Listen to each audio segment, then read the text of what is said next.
Joseph focused on production and storage the first 7 years. At the end, they didn't have the technology to calculate it all. When the bad years came, Joseph became in charge of sales. The drought was all over the region, so back in Israel, they needed food. The brothers were sent to Egypt to buy food. It had been almost 20 years since they'd seen Joseph. Joseph appeared like the most important Egyptian in the room, because he was.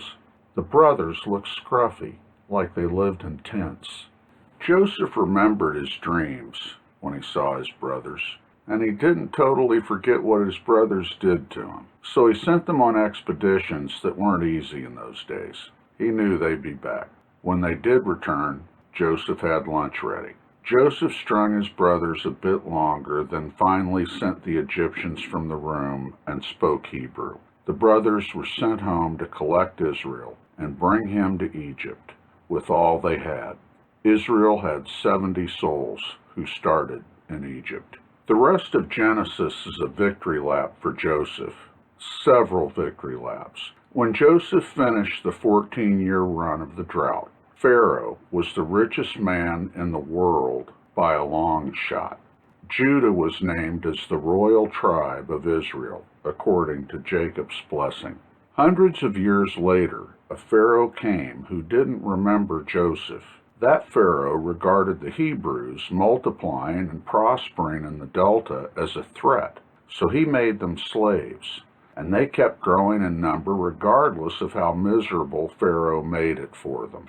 Pharaoh had sunk to killing male babies for population control when Moses was born. His mother released the baby into the Nile on a little raft. Pharaoh's daughter was out taking a bath when the raft floated by. Moses became a royal, but his mother did not hide his origin from him. His adult passions turned to violence, and Moses was forced to leave Egypt in his prime. He landed out in the wilderness, living a wilderness lifestyle, wife, kids, the works, for several decades. Meanwhile, back in Egypt, things kept getting worse for the Hebrews.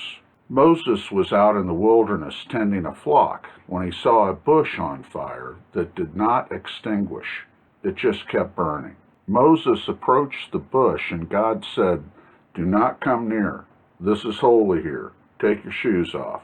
God identified himself as the God of Abraham, Isaac, and Jacob, and that he was going to free Israel from bondage in Egypt.